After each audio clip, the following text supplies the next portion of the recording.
Skill main પાવરનો અભાવ, પણ એ કેવી રીતે પૂરો કરી શકાય? સરકાર પાસે તમારી શું અપેક્ષા છે? શું કરવું જોઈએ? અભ્યાસની અંદર સ્કિલ નોલેજ વધે અને સ્કિલ વર્કરો ડેવલપ થાય એવા કોર્સિસ સરકારે લાવવા જોઈએ. તમે પણ આવું એનાલિસિસ તમારી જાતમાં કર્યું હશે. આ એસ એટલે સ્ટ્રેન્થ, તમારી પોતાની સ્ટ્રેન્થ કઈ કઈ છે?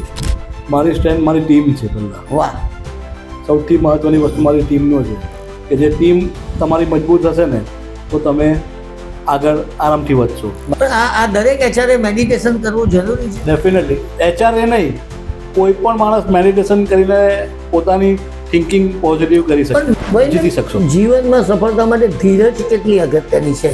ધીરજના પણ મીઠા એવું કહેવાય છે, પણ ધીરજ રાખી જ નથી શકાતી. નિખિલભાઈ, આ ફિલ્ડમાં મને 22 વર્ષ થઈ ગયા છે. ધીરજ અને વિશ્વાસ રાખીને જ આ કામ મેં આગળ વધારેલું છે. ધીરજ થકી તમે કોઈ બી સફળતા મેળવી શકો છો. નમસ્કાર દર્શક દોસ્તો, હું છું નિખિલ મદ્રાસી. ધ નિખિલ મદ્રાસી શોની અંદર આપનું સ્વાગત છે ભાવિનભાઈ સુકાની અને વિપિનભાઈ સુકાની. ભાવિનભાઈના પિતા શ્રી વિપિનભાઈ અને તેમના સંસ્કારોનું સિંચન, તેમના નૈતિક મૂલ્યોની સ્થાપનાથી ભાવિનભાઈ આજે એક ખૂબ મોટા ગજાની એચઆર ફર્મ ચલાવતા આવ્યા છે અને ચલાવતા રહેશે. પરંતુ એમણે બહુ લાંબો સમય આ ઇન્ડસ્ટ્રીમાં જોયો છે. એચઆરનો કન્સેપ્ટ કદાચ આપણા સમાજમાં હતો કે નહીં, ત્યારથી તેઓએ એચઆરની કન્સલ્ટન્સી શરૂ કરી છે. ભાવિનભાઈ, એમાં જો હું ભૂલતો નહીં હોતો, અને તે વખતે કંઈ આટલું બધું ઓર્ગેનાઇઝ એચઆરની ફ્રેટર્નિટી પણ અસ્તિત્વમાં નહોતી. આજે તો એચઆર એ કમ્પલસરી થઈ ગયા છે દરેક સંસ્થાને માટે, એની નિયમિતતા માટે, એના કર્મચારીઓની નિયમિતતા માટે પણ આ એચઆર બહુ જુદું છે. તો તમારો આજે 20 વર્ષનો અનુભવ છે. પહેલા કેટલી અનઓર્ગેનાઇઝ સેક્ટર હતું ને આજે કેટલું ઓર્ગેનાઇઝ સેક્ટર થયું છે એચઆરનું? જો નિખિલભાઈ, આમ જોવા જઈએ ને તો એચઆર કંપની પહેલાં ખાલી પગાર ને એના માટેનું એક મેન પાવર કંપની જે હતી ને, પગાર અને એ માણસોના મેનેજમેન્ટ સાથે સંલગ્ન હતું. પણ આમ જોવા જઈએ હવે તો એચઆર પાર્ટનર બની ગયું છે કંપનીઓ. એચઆર પાર્ટનર એટલે તમારે ત્યાં કેવી પ્રકારના માણસોથી લઈને એના સેલરીને એવું બધું તો ધ્યાન રાખવાનું જ હોય, પણ તમને કઈ રીતના માણસો જોઈએ છે, તમારી કંપનીને કઈ પ્રકારના માણસોની જરૂરિયાત છે, અને એના થકી ડેટા ડ્રીવન, પોઝિટિવ ગિવન્સ અને પ્રોડક્ટિવિટી ગિવન્સ નો ભાગ એચઆર પૂરો પાડે છે. રાઈટ. અને એટલે એચઆરની અગત્યતા પણ દરેક કંપનીમાં બહુ વધી ગઈ છે. પણ એવા એચઆર મળી રહે છે ખરા? ડેફિનેટલી છે. સુરતમાં ઘણા બધા છે એવા. ભારત લેવલ પર તો ઘણા બધા છે, સુરતમાં બી છે, જે આપણને સારો પાવર પૂરો પાડી શકે. Very good. દર્શક દોસ્તો, કાર્યક્રમમાં આગળ વધી અને ભાવિનભાઈ સુકાની સાથે પરિસ્થિતિ અને સમયના બદલાવને સમજવાનો પ્રયાસ કરીએ. એટલે એક તકલીફ અમે જોઈ છે કે ઘણા કંપનીઓને યોગ્ય કર્મચારીઓ મળતા નથી, અને બીજી તરફ યુવાનોને યોગ્ય નોકરી મળતી નથી. તો આ ગેપનું મુખ્ય કારણ તમે શું જુઓ છો? Skill development. આપણી અભ્યાસ પ્રણાલીમાં જે છે ને, આમ જોવા જઈએ ને તો જે સ્કિલને લગતું હોય ને તેવો કોઈ અભ્યાસ શીખવવામાં આવતો જ નથી. જો સ્કિલ, હવે તમને જર્નાલિઝમમાં વધારે ગમે છે તો તમને પહેલાંથી જર્નાલિઝમનો અભ્યાસ કરવામાં આવેલો હતો કે તમે જર્નાલિઝમ જ પહેલેથી હશે તો તમે ઉત્તરોત્તર સારી પ્રગતિ કરી શકતા હતા. એનો અભ્યાસ બહુ ઓછો છે. બરાબર છે, કારણ કે હું તો જન્મજાત પત્રકાર છું, એ અલગ વાત છે, એ મારો શોખ હતો. પણ જો એના બદલે કદાચ મને સારો અભ્યાસ મળ્યો છે તો તમે એમાં સારું વધારે સારી ગ્રોથ મેળવી શકશો. અથવા તો અત્યારે જે વર્તમાન ફ્રેટર્નિટી છે જર્નાલિસ્ટની, એ લોકોને પણ જો આ સ્કિલ્ડ તાલીમ આપવામાં આવે તો એ લોકો વધારે સારા જર્નલિસ્ટ. હમણાં ઘણા બધા યુટ્યુબર્સ થઈ ગયા છે, એ લોકો બી જો આ જર્નાલિઝમ ને આ બધામાં, તો એ લોકો આનાથી વધારે સારું.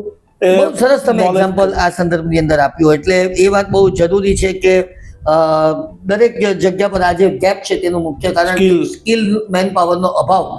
પણ એ કેવી રીતે પૂરો કરી શકાય? સરકાર પાસે તમારી શું અપેક્ષા છે? શું કરવું જોઈએ? અભ્યાસની અંદર સ્કિલ નોલેજ વધે અને સ્કિલ વર્કરો ડેવલપ થાય એવા કોર્સિસ સરકારે લાવવા જોઈએ.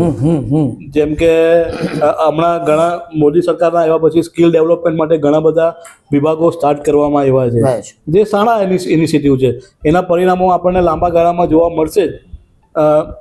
હું એવું માનું છું કે આ વસ્તુ હજુ થોડું પહેલું થયું હોત તો આજે ભારતને તરક્કીમાં બહુ વધારે 4 લાગી જશે. રાઈટ ભાવિનભાઈ, તમારા વિચારોને કારણે એવું લાગે છે કે તમને ઘણા બધી સિદ્ધિઓ પણ પ્રાપ્ત થઈ હોય જીવનની અંદર અથવા તો ધંધાની અંદર. આવા કોઈ વિશિષ્ટ એવોર્ડ તમને કંઈ પ્રાપ્ત થયા હોય તો તેની માહિતી આપો, કે જેથી આપણે લોકોને એ વાતનો પણ સંતોષ રહે કે સારા કામનું યોગ્ય પરિણામ પણ પ્રાપ્ત થઈ શકે છે અને યોગ્ય એવોર્ડ પણ મળી શકે છે. જી, જેમ કે નિખિલભાઈ, હમણાં તમને કહું તો આગળ આપણે જે રીતે વાત કરી હતી, વાસ્તુનો કોર્સ કર્યો છે, વાસ્તુ શીખ્યા છે, તો અમને વાસ્તુ રત્ન તરીકેનો બી એવોર્ડ મને મળ્યો છે. સાથે સાથે અહેમદાબાદની અંદર મારા 22 વર્ષ પૂરા થવા પર knowledge chamber of commerce Ahmedabad તરફથી outstanding performance in HR faculty બી એક આઉટસ્ટેન્ડિંગ પરફોર્મન્સમાં એક એવોર્ડ અમને આપવામાં આવ્યો છે Ahmedabad knowledge chamber of commerce દ્વારા. રાઈટ, આ તો બહુ સરસ મજાની સિદ્ધિ કહેવાય. અને તમે તો ચેમ્બર ઓફ કોમર્સના પણ હવે તો સભ્ય બની ચૂક્યા છો, એટલે એનો પણ અમને બહુ આનંદ છે. અને તમારા જ્ઞાનનો લાભ આ પ્રકારની સંસ્થાઓને મળતો રહે એવી ચોક્કસ અપેક્ષા પણ તમારી પાસેથી રાખી શકાય. ડેફિનેટલી. યુવાનો પાસે મૂડી નહીં હોય એટલે સ્ટાર્ટઅપની યોજના આવે, પણ સ્ટાર્ટઅપનો અનુભવ એવો છે કે 80% સ્ટાર્ટઅપ મરી જાય છે અને 20% સ્ટાર્ટઅપ જ જીવે છે. એટલે એને સ્ટાર્ટઅપને જે ફંડિંગ કરનારા હોય એ લોકોને ઘણી વખત બહુ પસ્તાવાનો લાભ એ થાય, વર્ષો રહી જાય. પણ તેની સાથે સાથે માત્ર 20% જે સફળતા હોય એની અંદર પણ એ લોકોએ જો રોકાણ કર્યું હોય તો એટલો બધો પ્રોફિટ મળે કે પેલો 80% વાળી નિષ્ફળતા ભૂલી જવાય એવું પણ બની શકે છે. પણ ઓછી મૂડી સાથે કોઈ યુવાન બિઝનેસ શરૂ કરવા માંગતા હોય તો તમે એને કઈ મહત્વની સલાહ આપવાનું પસંદ કરશો? જેમ કે નિખિલભાઈ, તમને આપણે આગળની વાતોમાં અમે તમને કહેવામાં આવેલું કે ઓછી મૂડીમાં મારી પાસે 1600 રૂપિયાના આવકથી મેં આ કામની શરૂઆત કરેલી હતી, પણ મારા મિત્રો અને ઇન્વેસ્ટરો કહે તો ઇન્વેસ્ટરો એને મારા પર વિશ્વાસ રાખ્યો. બરાબર. અને વિશ્વાસ રાખીને મને ફંડ એરેન્જ કરી આપ્યું અને કન્સિસ્ટન્સી એટલે શું કહેવાય એને સાતત્યતા જાળવી રાખી. એના થકી હું આજે ગ્રોથ કરી શક્યો. એટલે તમારે બી હું એવું કહી શકીશ, તમારે જો કામ કરવું હોય તો એક કન્સિસ્ટન્સી એટલે સાતત્યતા જાળવવી જોઈએ અને પોતાનામાં વિશ્વાસ રાખવો જોઈએ કે હું કંઈક કરી શકીશ. રાઈટ. આ બે વસ્તુ તમારામાં હશે ને તો એ તમે આરામથી જીતી શકશો. જીવનમાં સફળતા માટે ધીરજ કેટલી અગત્યની છે? ધીરજના ફળ મીઠા એવું કહેવાય છે, પણ ધીરજ રાખી નથી શકાતી. દરેકને તરત પરિણામ જોઈએ છે. નિખિલભાઈ, આ ફિલ્ડમાં મને 22 વર્ષ થઈ ગયા છે. ધીરજ અને વિશ્વાસ રાખીને જ આ કામ મેં આગળ વધાર્યું છે. ધીરજ થકી તમે કોઈ બી સફળતા મેળવી શકો છો. HR માં સત્યતા એ બહુ અગત્યની વાત છે. સત્ય બોલવું કેટલા અંશે શક્ય છે? 100% જરૂરી છે, હોવું જ જોઈએ. તમારે તમારા જે તમારી પાસે સેવા લઈ છે તે અને તમારે ત્યાં જે કામ કરે છે તે એ બંનેની સાથે ટ્રાન્સપરન્સી અને સત્યતા જાળવવી જોઈએ. મારું એ પહેલેથી સિદ્ધાંત છે. કોઈની સાથે ખોટું નહીં થાય અને ખોટું ના કરવું એ આની અંદરનો મુખ્ય ઉદ્દેશ છે. ભાઈ, તમારા જીવનની અંદર, તમારા ધંધાની અંદર નાના માણસનું મહત્વ કેટલું? હું તમને એક એક્ઝામ્પલ સાથે સમજાવું છું કે હું ક્યારે પણ કોઈને પટાવાળા કે પ્યુન કે એવો શબ્દ વાપરતો નથી. એને હંમેશા હું સેવક કહું છું. એટલા માટે કારણ કે સેવા કરે છે અને એના બદલામાં આપણે એને વળતર આપીએ છીએ અને એના વગર આપણું જીવન શક્ય નથી. પણ આ વાત બધા કદાચ સમજતા નથી. તમે કઈ રીતે આ વાતને બોલવો છો? તો પટાવાળા જેવું કોઈ હોતું જ નથી. એ આપણા ઓફિસના કે આપણા કામના એક માણસ તરીકે જોઈ શકે. એ નહીં હોય તો તમારે જાતે કામ કરવું પડે. યસ. એટલે તમે બી એ જ કેટેગરીના થઈ જાઓ. એટલે મારું તો માનવું એવું છે કે પટાવાળા કે એવું કંઈ હોતું જ નથી. સેવક બી નથી હું કહેતો. આપણા ઓફિસનો એક સ્ટાફ જ છે.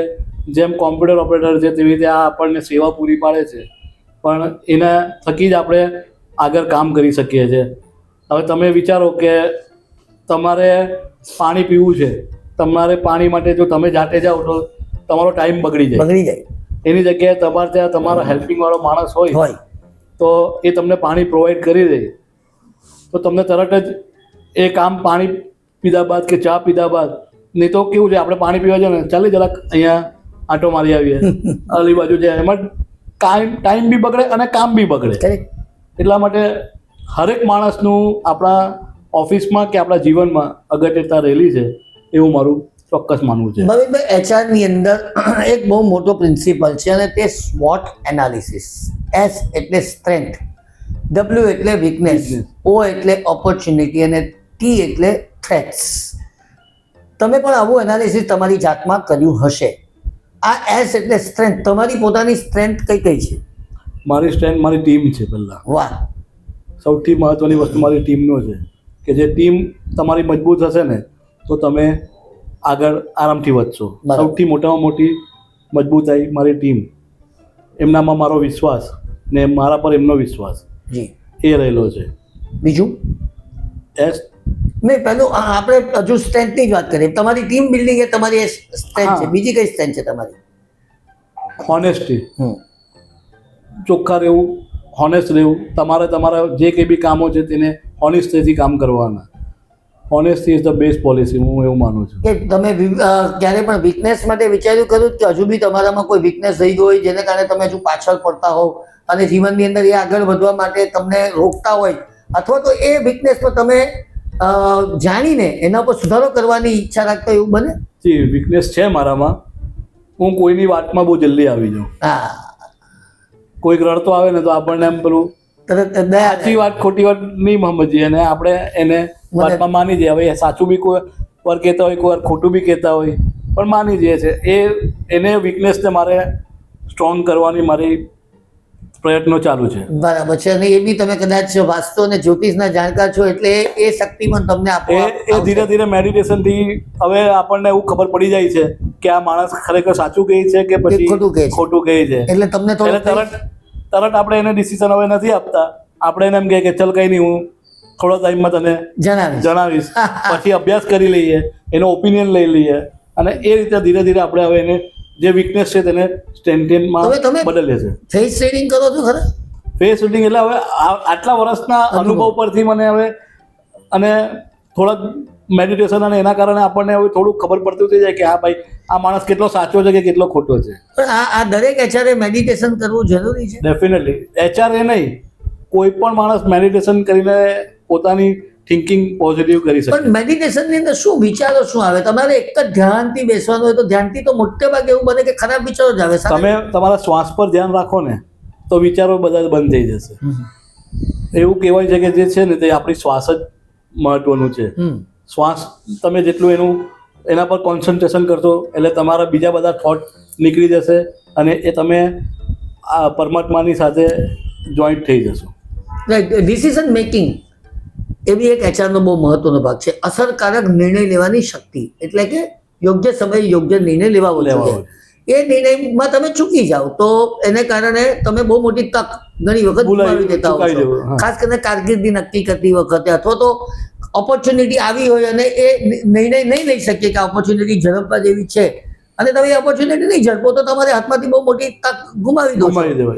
તમે આ વાતને કેવી રીતે મહત્વ આપો છો? તો તમારા જીવનમાં આવું કંઈક બન્યું જ ખરું? 100%.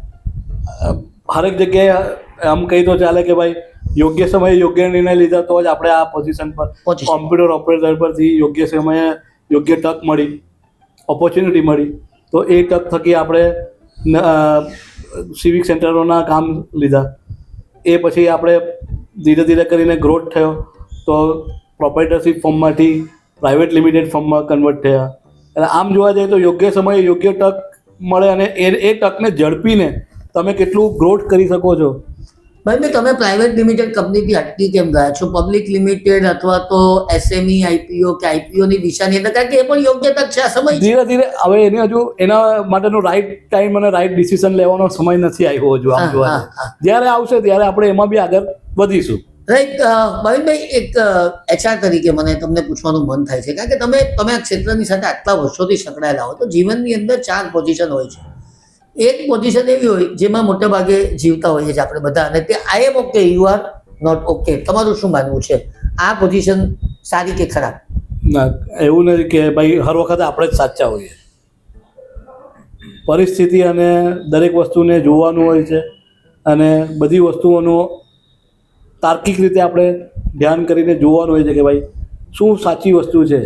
એવું નથી કે હર વખતે હું કહું એટલે હું ઓકે છું કે હું બરાબર છું, સામેવાળો ખવતો છે.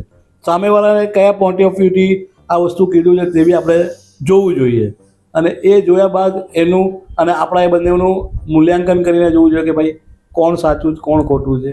પછી કોઈ બી ડિસિઝન કે કોઈ બી નિર્ણય ભાવિનભાઈ, તમે તમારી જાતને અપગ્રેડ કેવી રીતે રાખો છો, જમાનાની સાથે કેવી રીતે રાખો છો? એઆઈ નો બરાબર છે કે એઆઈ નો તો સ્વીકાર કર્યો, પરંતુ માનો કે અખબારની અંદર તો અખબાર વાંચતી વખતે પણ દરેક માણસ પોતપોતાની રીતે એને વાંચતો હોય છે. હું જનરલ નોલેજ માટે વાંચતો કે દુનિયાની અંદર શું ચાલી રહ્યું છે. કોઈક એક વ્યક્તિ માત્ર ક્રિકેટનો અથવા તો રમત ગમતનો રાશિક હોય તો એ માત્ર એને જ માટે વાંચે, કોઈકને પિક્ચરનું જ ગમતું હોય તો પિક્ચરનું જ વાંચે, બહેનો હોય તો સૈયર પૂર્તિઓ જ વાંચતી હોય, રેસીપીનું વાંચતા હોય કે એવું જ વાંચતા તો હોય. તમે કયા એંગલથી અખબાર વાંચો? અખબાર વાંચો જ કર્યા પહેલા તો એ પ્રશ્ન આવે. જી, સવારે તો ઉપર જ જોઉં છું અખબાર, ટુ બી વેરી ફ્રેન્ક, કારણ કે સવારનું તમને શેડ્યુલ આગળના પોડકાસ્ટમાં મેં કીધું તે પ્રમાણે આ બધું મેડિટેશન અને એ બધું કરતા મૂકતા મારો બધો ટાઈમ નીકળી જાય હોય અને પછી ઓફિસ આવી જવાનું હોય, અને ઓફિસ આવી ગયા પછી તમને ટાઈમ જરા પણ મળતો નથી. એટલે અખબારમાં ખાલી ઉપરથી હેડલાઇન જ જોઈ લઉં છું, અને હેડલાઇન જોઈને ખ્યાલ આવી જાય છે. પછી રાતના ટાઈમ પર જે આપણે ન્યૂઝ જોતા હોઈએ તો ન્યૂઝથી બાકીની માહિતી આપણે લઈ લઈએ છીએ. એટલે અખબાર વધારે વાંચવાનો to be very frank time રહેતો. આખું પહેલાના જે લોકો, મારા ફાધર ને મધર, આજની તારીખે એક કોલમ, એક લેખ બધા વાંચીને, ઇવન અંદર જે ઓલો પેલા શબ્દાવલી ને હોય છે એ પણ મારા મધર ગુંફન એ પણ આજની તારીખે બી એ લોકો પૂરું કરે છે. રાઈટ. તમે પિક્ચર જુઓ છો? મને યાદ નથી મેં છેલ્લું પિક્ચર કયું જોયું છે. પિક્ચરનો શોખ ઘણો છે, પણ ટીવી પર તો જોતા હશો ને? ટીવી પર વેબ સિરીઝનો હમણાં જવાનો છે. હા, વેબ સિરીઝ સારી છે, તમે જુઓ છો? એ જોઈએ છે. હું એટલા માટે આ પ્રશ્ન પૂછું છું કે પિક્ચર જોવા એ પણ એક કળા છે, એમાંથી પણ ઘણું બધું શીખવા મળે. મને બરાબર યાદ છે કે અમારા એક મિત્ર છે, તે પિક્ચર બધા કોઈ બી પિક્ચર જુએ, અને મેં કીધું કે આવું કેમ? તો એનો એવો જવાબ હતો કે એમાંથી મને ફેશન કઈ ચાલે છે આખા વર્લ્ડની અંદર અત્યારે બદલાતી જતી તેનો અભ્યાસ થાય. એટલે દરેકનો પોતાનો પિક્ચર જોવાનો એક અભિગમ હોય છે. એટલે એ રીતે તમે જો પિક્ચર જુઓ ને, હવે તમે જે વેબ સિરીઝની વાત કરો છો, વેબ સિરીઝની અંદર પણ એ જ વાતો આવે છે. હું પિક્ચર જોઉં છું તો મને એમાંથી કંઈક નવું જાણવા મળે, નવું અનુભવવા મળે. એ વાતને પાછું હું નવું એને વાઘા પહેરાવીને, શબ્દોના વાઘા પહેરીને નવી રીતે હું લોકોની આગળ પ્રેઝન્ટેશન કરવું, એવું રીતે પણ એ વાતને હું મૂલવતો છું. તમે અધિકારીઓ સાથે એચઆરમાં બહુ કામ કરતા હો છો, મોટા અધિકારીઓ, એ કોર્પોરેટ કંપનીના હોય કે સ્થાનિક સ્વરાજ્યની સંસ્થા હોય, કેવી રીતે તમે તમારું મેચઅપ કરો છો? આ બધા અધિકારીઓ સાથે તમને કેવી રીતે ફાવે? તમે એક એવા ગ્રેડ સાથે કામ કરો છો અને એક એવા ગ્રેડ સાથે કામ કરો છો. How you manage? એચઆરનું મેઇન વસ્તુ જે છે કે દરેક માણસો સાથે જેવી રીતના જે હોય તે રીતની એની સ્કિલ તમારે હોવી જ જોઈએ. અધિકારી લેવલના માણસો સાથે એ પ્રમાણેની તમારે વાત કરવી પડે. તમારા કર્મચારીઓ છે, તમારો કલીગ છે, તમારો સ્ટાફ છે, એની સાથે એ પ્રમાણેની વાત કરવી પડે. જેવો માણસો તેવી રીતે એની સાથે આપણે ચર્ચા કરવી પડે. એ પ્રમાણેનું તમારે થઈ જવું પડે, એના પ્રમાણે તમારે રંગાઈ જવું પડે, અને એ પ્રમાણે તમારે વાત કરવી, એની કળા ડેવલપ કરવી જોઈએ. બરાબર છે. એચઆર તરીકે તમને એક બીજો પ્રશ્ન પૂછવાનું મન થાય છે. આ એટલા માટે પૂછું છું કે આ બધું બહુ વસ્તુ અભ્યાસ માંગી લે છે. તમે રમત ગમત જોતા હશો અથવા રમતા પણ હશો. કઈ રમત ગમત જોવાનું વધારે પસંદ છે અથવા તો રમવાનું? રમવામાં સૌથી વધારે બધાને ક્રિકેટ સૌથી વધારે વાલું હોય જ. એવું એમાં તો કોઈ શંકાને સ્થાન જ નથી. સમય મળે છે રમવાનો? હવે નથી મળતો. હું 2022માં અમારા સમાજની ટુર્નામેન્ટ થઈ હતી, તેમાં મને કેપ્ટન બનાવેલો હતો. ઓક્શન કરીને ટીમ બનેલી હતી, અને એમાં છેલ્લે હું ક્રિકેટ ત્યારે રમ્યો છું, અને મારી ટીમ જ ચેમ્પિયન બનેલી હતી. અને એ તો સ્વાભાવિક છે, તમે હો એટલે ચેમ્પિયનશિપ તમારા હાથમાં જો, એ બહુ સ્વાભાવિક છે. અને ફાઇનલ ટુર્નામેન્ટમાં, ફાઇનલ મેચમાં મેન ઓફ ધ મેચ પણ હું પોતે જ બનેલો. વાહ ભાઈ વાહ. હું બેટિંગ કરતા બોલિંગ પ્રિફર વધારે કરું છું, અને એમાં 3 વિકેટ લઈને મેન ઓફ ધ મેચ બન્યો હતો. ક્યાં બાત હે, બહુ સરસ વાત કરી. હું પણ ક્રિકેટનો જોવાનો બહુ શોખીન છું, રમતો નથી. અને દરેકના જીવનની અંદર હું તો મારા એંગલની વાત કરું છું, કદાચ તમારો એંગલ જુદો હોઈ શકે અથવા તો સેમ પણ હોઈ શકે. કારણ કે બોલર તરીકે બોલરનો એક જ ફરજ હોય છે, અને તે હંમેશા એચઆર તરીકે એક જ યાદ રાખતો હોય કે સામેવાળાની ગિલ્લી ક્રિકેટ લઈ લેવાનું. એટલે જીવનમાં આવા લોકોથી ચેતતા રહેવું, એવો એક સંદેશો બોલર હંમેશા આપણને આપેલો હોય છે. ડેફિનેટલી. બેટ્સમેનને હંમેશા ચોગ્ગો કે છગ્ગો મારવાની પહેરવી હોય છે. ટૂંકમાં જીવનમાં ઉપર જાઓ, નિશાન ઊંચું રાખો, માફ નહીં, નીચું નિશાન જીવનની અંદર રાખવું નહીં. તમે શું માનો છો? તમારા જીવનની અંદર તમે હંમેશા ઊંચું જ વિચાર્યું છે? ડેફિનેટલી ઊંચું જ વિચારવાનું. Simple living and high thinking. આ જે જૂનો slogan, old is gold slogan છે, એ સ્લોગનને હું પણ માનું છું. ક્રિકેટની વાત કરું ને તો એક વાત મારે કહેવું છે તમને આજે મારા ફાધર 74-75 યર્સની એજ છે, તો પણ હરેક ક્રિકેટ ટુર્નામેન્ટ જે કંઈ પણ ઇન્ડિયાની હોય કે કોઈ બી હોય, જોઈએ. ઓસ્ટ્રેલિયાની બી હોય ને, તો રાતના ઉઠીને પણ આજની તારીખે બી એ ક્રિકેટ ટુર્નામેન્ટ જોઈ છે. કાલે ઇન્ડિયા ઝિમ્બાબ્વેની મેચ હતી, એ મેચ પર મારા ફાધરે જોઈ છે. વાહ, બહુ જ અગત્યની વાત તમે કરી. અને ત્રીજી એક વાત રહી ગઈ તે ફિલ્ડરની. ફિલ્ડર હંમેશા આપણને શીખવે કે ભાઈ ચોકન્ના રહો, નહીં તો પકડાઈ જશો. Out થઈ ધંધાની જશો. અંદર પણ તમે જો જરા આમ તેમ થયા તો તમે આઉટ થઈ જશો. આ મારી ઘડતરમાં છે ને ઘણા બધાનો ભાગ ભજવેલો છે. એવી રીતે મારા એક અધિકારી કે મારા મિત્ર કે ગુરુ કહેવાય એક હતા, એમણે મને એવું કીધું કે ભાવિન, એક વસ્તુ ધ્યાન રાખજે, ધંધો કરજે, બિઝનેસ કરજે, પણ એક વસ્તુને ગાંઠ મારી લેજે કે ઘરે જઈને તને ઊંઘ આવે ને એવું કામ કરજે. વાહ, આ સલાહને મેં છે ને ગાંઠ બાંધીને મૂકી દીધેલી હતી કે કામ કરવું હોય ને તો રાતના સૂતી વખતે એમ કે યાર આ લોચો મારી દીધેલો છે તો આપણી ઊંઘ બી ખરાબ થઈ જાય, આ ખોટું કરી નાખેલું છે એટલે આપણી ઊંઘ ખરાબ થાય ને થાય. એના કરતાં એવું કામ જ નહીં કરવાનું, એક રોટલી ઓછી ખાવાની, પણ ચોખ્ખું રહેવાનું અને વ્યવસ્થિત કામ કરવાનું. એ મને એમણે શીખ આપેલી, એ શીખ મેં આજે બી બરકરાર આ રાખી. લોચો શબ્દ આવ્યો એટલે મને જરા લોચો પણ યાદ આવી ગયો. તો તમે તો ખાવાના બહુ શોખીન છો, મેં સાંભળ્યું છે, વાત સાચી? જી, ડેફિનેટલી. શું વધારે? ટૂંક સમયમાં અમે પોતે પણ એક ફૂડ ઇન્ડસ્ટ્રીઝની નવી એક સોપાન લઈને આવી રહ્યા. ક્યાં વાત છે? સુકાની frozen and dehydrate food, ready to eat. વાહ વાહ, આ આઈડિયા કેવી રીતે આવ્યો? આ આઈડિયાનો સમય બહુ જ આગળની વાત છે, જ્યારે અમે તિરુપતિ જઈ રહ્યા હતા. તો મારા ફાધર મધરની સાથે મારા બેન બનેવી પણ હતા, અને મારા ભાણે જે છે ને પ્લેનની અંદર મેગી ખાવાની જીદ કરી. હવે મેગી ખાવાની જીદ કરીને એટલે આપણે પ્લેનમાં જે મેગી મળે છે, ગરમ પાણી નાખી દો અને મેગી મળી જાય, તો અમે એ મેગી લઈને એને ખવડાવી દીધી. પછી ત્યાંથી તિરુપતિથી હૈદરાબાદ પહેલાં અમે ઉતરેલા હતા. તો હૈદરાબાદથી મલ્લિકાર્જુન શ્રીશૈલમ દર્શન કરવા જતા હતા. ભગવાન કઈ કઈ જગ્યાએ આપણને મદદ કરે છે ને, અને તે બી મહાદેવજી, એનો એક બીજો ઉદાહરણ તમને કહું. તો શ્રીશૈલમ જતા હતા, તો શ્રીશૈલમ પહોંચ્યા ને પછી અમને રૂમ જ નહીં મળ્યા. એટલે અમે અલગ અલગ જગ્યાએ રૂમ શોધતા હતા. રૂમ શોધતા શોધતા એક ધર્મશાળા પર અમે પહોંચ્યા. એટલે હું અને મારા બંને બે જણા વાત કરતા હતા, અને સામેના બેન્ચ પર બે કાકા બેઠેલા હતા. મેં કહ્યું સાલું યાર, આખા દિવસ સવારે 12 વાગ્યાના પહોંચી ગયેલા હતા, 4 વાગ્યા સુધી અમે રૂમ શોધતા હતા, રૂમ જ નહીં મળ્યા. અમારું બેડલક હતું કે અમે બુકિંગ કરવા વગર કે ભાઈ મળી જશે એમ કરીને અમે તો પહોંચી ગયા હતા. અને ત્યાં જઈને અમે જોઈએ છીએ બધું ફૂલ. તો એક જગ્યાએ અમે ધર્મશાળા પર જઈને ઊભા રહ્યા અને વાત કરી. એટલે બે કાકા સામેની બેન્ચ પર બેઠેલા હતા. એ કાકાએ અમને જોયા અને અમે એમને જોયા. એટલે કાકાએ અમને ગુજરાતીમાં જ અમે કોઈક જગ્યાએ બહાર તમે જાઓ અને ગુજરાતીમાં તમે વાત કરો, એટલે જો ગુજરાતી હોય ને તો તમને સામેથી પહેલાં જ પૂછશે કે ભાઈ ક્યાંથી આવ્યા. એટલે એ કાકા લોકોએ પૂછ્યું કે ભાઈ ક્યાંથી આવ્યા તમે લોકો? તમે કહું કાકા અમે સુરતથી આવ્યા છે, કોઈ રૂમ મળશે? તો એમ કે રૂમ તો અહીંયા કશે જ નથી ભાઈ. તો સુરતથી આવ્યા તો એમ કે લોચો લેતા આવવું જોઈએ ને. તમે જે આ લોચોની વાત કરી ને, તો એ લોચોને આ સંદર્ભમાં છે. ક્યાં વાત? લોચો. મેં કહું કાકા તમે યાર, અમને સવારના 12 વાગ્યાથી અમે રૂમ શોધીએ છીએ, રૂમ નથી મળતો, અને તમે લોચો ખાવાનો છે. એટલે ત્યારે છે ને મારા, હવે ત્યાંથી અમે પછી નીકળી ગયા.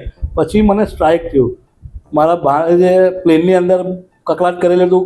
મેં કહું આવું કંઈક કોન્સેપ્ટ બને ને કે આપણે પાણી નાખી દઈએ અને પાણી નાખીને આપણે ગરમ મળી જાય, તો એના પર થોડીક સ્ટડી કરવા લાગ્યા અને અભ્યાસ કરવા લાગ્યા. ધીરે ધીરે સર્ચિંગ કર્યું. તો ફ્રોઝન અને ડિહાઇડ્રેટ ફૂડ્સનું માર્કેટ, અને તે ટાઈમની અંદરમાં જ બધું માર્કેટ નવું સ્ટાર્ટ થયું હતું. આ સ્પેસ ટેકનોલોજીવાળું ફૂડ છે. તમે આખું ફૂડને બનાવી દો, જમવાનાને બનાવી દો, બનાવીને એને તમને -8 -10 ડિગ્રી ટેમ્પરેચરમાં વેક્યુમ કરીને પાણી બધું કાઢી નાખે અને પાવડર ફોર્મ બનાવી દે. અને તમારે જ્યારે ખાવું હોય એ પેકેટ ખોલો, ગરમ પાણી એડ કરો અને 5 મિનિટ 10 મિનિટ, જેમ પ્લેનની અંદર મેગી હોય છે તેને 5 મિનિટ 10 મિનિટ રવા દો. અને હું લાસ્ટ યર અમેરિકા ગયેલો હતો. તો અમેરિકામાં મારી આ જે કંપની મેં બનાવી દીધી છે, અને એનું નામ છે સુકાની ફ્રોઝન એન્ડ ડિહાઇડ્રેટ ફૂડ, સુકાની FD ફૂડ. વાહ. અને એના સેમ્પલ માટે હું સુરતનો લોચો, પછી સુરતની ખમણી, આપણી સુરતની પાઉંભાજી, ખીચડી લઈને ગયેલો હતો. અને ત્યાં અમેરિકામાં મેં બધાને ખવડાવ્યું તો એમણે એમ કીધું કે ભાઈ મને સુરત યાદ કરાવી દીધું. ક્યાં વાત એટલે તમને તમારા નવા સાહસ માટે પણ ખૂબ ખૂબ અભિનંદન અને શુભકામનાઓ. છેલ્લો પ્રશ્ન, તમે ખારવા સમાજના છો, તાપી નદી સાથે તમારો સંબંધ બહુ ઘેરો છે. ગણપતિ વિસર્જનની વાત કરી, તાપીના પાણી 1998ની રેલ, 2006ની રેલ એ પણ તમે જોઈ હશે. તાપી માતાનું રૌદ્ર સ્વરૂપ પણ તમે જોયું હશે. કદાચ તમે જે જગ્યા પર રહેતા હતા એ ઘરના ડૂબી પણ ગયા હશો એવું પણ બને. અને તે છતાં પણ તાપી સાથે તમને પ્રેમ છે, કારણ કે તાપીને આપણે સૌ માતા ગણીએ છીએ. તો આ થોડીક તાપી માતા સાથેના તમારા સંસ્મરણોની વાત કરો. જી, જેમ કે તમે તાપી માતાને યાદ કર્યા ને, હમણાં થોડા દિવસો પહેલા જ તાપી માતાનો જન્મદિવસ ગયો, એટલે તમે એ ટાઈમ પર દરમિયાનમાં યાદ કર્યા એટલે મને ગૂઝબમ્પ આવે છે. કારણ કે નાનપણથી મોટા અમે થયા છે. હમણાં હવે થોડીક અમને એવું લાગે છે કે જે નદીનું સ્વરૂપ અમે જોયું હતું ને, અમે અમારા એ ટાઈમ પર નદીની અંદર જ્યારે બી અધિક માસ આવતો ને તે સમય દરમિયાનમાં ઘરે નાહવાનું નહીં રહેતું હતું, નદીમાં જ નાહવા જવાનું રહેતું હતું. એટલી ચોખ્ખી હતી, એટલી ચોખ્ખી નદી હતી. અને એ ટાઈમ દરમિયાનમાં એવું અમે જોયું છે કે નીચે પડેલો સિક્કો બી આપણને દેખાય. એટલી માતાજી અને તાપી નદીની સ્વચ્છતા હતી. પણ હવે ઇન્ડસ્ટ્રીયલ અને આ ડેમ્પ અને રબર ડેમ્પ અને કોઝવેના કારણે બધું અસર થઈ છે અને ડેવલપમેન્ટમાં બધા આંધળા થઈ ગયા છે.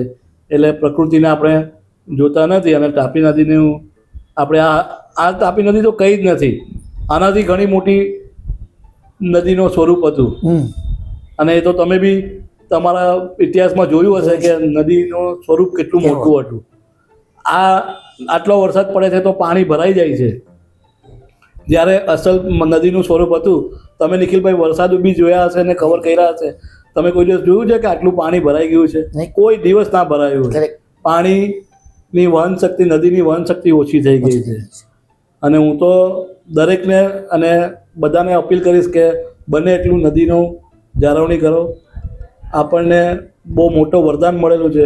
ગંગા કરતાં પહેલાં જો કોઈ પૃથ્વી પર નદી હોય તો એ આપણી તાપી માતા છે. ગંગામાં નાહવાથી અને ખાલી તાપી માતાનું સ્મરણ કરો ને તો બધા પાપો તમારા દૂર થઈ જાય છે. મિત્રો, છેલ્લા વાક્યની અંદર એક પર્યાવરણ પ્રેમી ભાવિન સુકાનીના આપણને દર્શન થયા. ભાવિનભાઈ, આપનો ખૂબ ખૂબ આભાર. સાચા એચઆર તમે છો એવું કહી શકો એટલા માટે, કારણ કે તમે માત્ર ધંધામાં એચઆર નહીં પણ જીવનની અંદર પણ એચઆરને મુંડાણથી ઉતાર્યું છે. અને તેને કારણે કદાચ તમે તમારા મૂલ્યા આ શહેરમાં વધુ સજ્જડ છે, હતા અને રહેશે. આપને ખૂબ ખૂબ શુભકામનાઓ. ધન્યવાદ. Thank you very much.